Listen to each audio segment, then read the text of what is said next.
Hi, hello, how are you all? Welcome to my channel Law Made Simple with me Vidyarthi. Today, in the series of company law, let us learn what is prospectus, what are its types, and how is a prospectus filed. Coming to prospectus, we can discuss it little later, but let me tell you, a prospectus can be compared to the manifesto of an party contending for an election. How the manifesto is get into the public for acquiring the votes of the public, how it is visualized and how it is thrown into the people by the parties to make the people attract to vote to their party. In the similar way, prospectus is designed by the experts to make use of acquiring the shareholders or acquiring the public to invest into the shares, debentures, whatever it is a kind of a manifesto of a company, we can say. So, a prospectus is a document issued by the company inviting the public and investors for the subscription of its securities. A prospectus also helps in informing the investors about the risk of investing in the company. A prospectus is required to be issued only after the incorporation of the company. These documents describe stocks, bonds, and other types of securities offered by the company. Mutual fund companies also provide a prospectus to prospective clients, which include a report of the money strategies, the manager's background, the fund's fee structure, and the fund's financial statements. A prospectus is always accompanied by performance history and financial information of the company. The reason for accompanying such information along with the prospectus is to make sure that the investors are well aware of the company's background and overall performance, and the investors do not fall into the prey of investing in a bad company. These are some important features which describe about the prospectus. Coming to the definition of prospectus, which is there in the section 2 clause 70 of the Companies Act 2013, this defines prospectus means any document described or issued as a prospectus and includes a red herring prospectus referred to in section 32 or shelf prospectus referred to in section 31 or any notice, circular or other document inviting offers from the public for the subscription or purchase of any securities of a body corporate. In this definition, we include few terms: red herring, shelf prospectus, notice, circular, advertisement, and other kinds of documents. These are all kinds of prospectus. All these kinds of prospectus which are issued for the public for the subscription of any securities or is called prospectus. Thus, it is clear from the definition of the prospectus that a prospectus is just an invitation to offer securities to the public and not an offer in contractual sense. So, this prospectus is only an invitation to offer, but it's not a contract as such.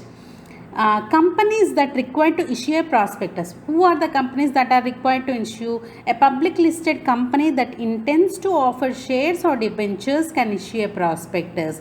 A private company is prohibited from inviting the public to subscribe to its shares, and thus it cannot issue a prospectus. However, a private company that has converted itself into a public company may issue a prospectus to offer shares to the public. Now, from this we can conclude that prospectus who can issue? Only a public listed company can issue, and also which private company? The private company which has converted itself into a public company can only issue a prospectus. Coming to the types of prospectus, we have 4 different types of prospectus. Abridged prospectus.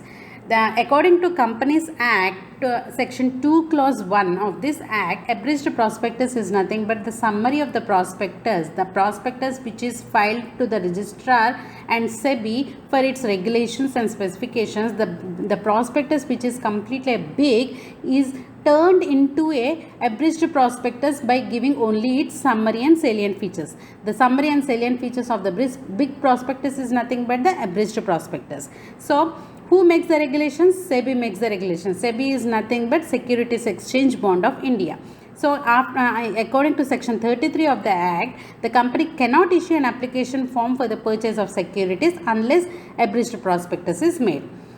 Coming to deemed prospectus, according to section 2 clause 51 of the Companies Act, a company allots or agrees to allot any securities of the company with view to allow those securities being offered for sale to the public. Any document by which such an offer for sale to the public is made is deemed to be a prospectus by implication of law.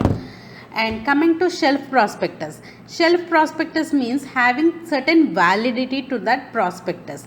According to section 31 of the Companies Act 2013, a shelf prospectus in respect of which the securities or class of securities included therein are issued for subscription in one or more issues over a certain period with the issue of the further prospectus.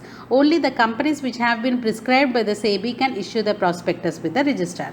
Here, shelf prospectus is limited to certain companies only. For example, especially to the banking companies and financial companies, because the banking and financial companies keep on regulating or keep on changing their prospectus because it has certain validity to that prospectus, because to acquire and to get more from the public those shares, and they have to the public has to purchase the shares. They keep on changing the prospectus, so the prospectus is having very little validity. That is the reason it is given the name shelf prospectus. Coming to red herring prospectus, according to section 32 of the Act, red herring prospectus means a prospectus that doesn't have what is the quantity of the securities and what is the price of the securities. So the securities which don't have a particular quantum and price is red herring prospectus. A company may issue a red herring prospectus prior to the issue of a prospectus. A company shall file red herring prospectus with the registrar at least 3 days prior to the opening of the subscription list and the offer. This red herring prospectus carries some obligations which are applicable to a prospectus, and any variation between this prospectus and the original prospectus shall be highlighted as variations in the prospectus. So, what is stated in the prospectus? According to section 26 of the Companies Act 2013, every prospectus issued by or on behalf of the company must be dated, and the date should not be in contravention. It should be regarded as the date of its publication. So all those things should be approved by SEBI. Only after the approval of SEBI only that prospectus will come into picture. So it shall state all such information and set out such reports on financial information as may be specified by the SEBI in consultation with the central government.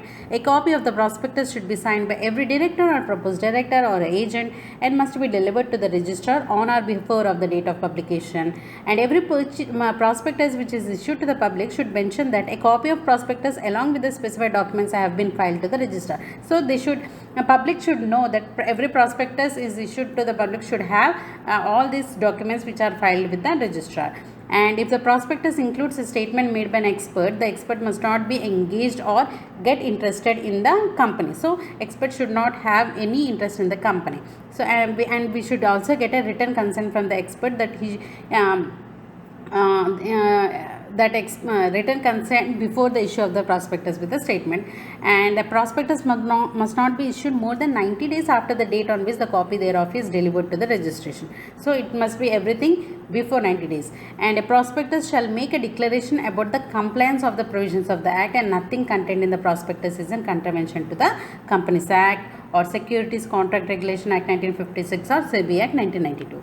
And coming to section 26 of the Act, it states that company can vary the terms of the contract referred to in the prospectus or object of the prospectus of issued. So subject to the approval of the authority given by the company in any general meeting by the way of special result, the details of the notice in respect of such resolution shareholders shall be published in the newspaper in the city where the registered office of the company is situated. So any kinds of variations in the terms of the contract or any kinds of changes made which are taken through the special resolution in the general meeting, each and every detail should be mentioned to the public through a way of newspaper or any kind of advertisement or anything. So all these rules and regulations should be present in the prospectus.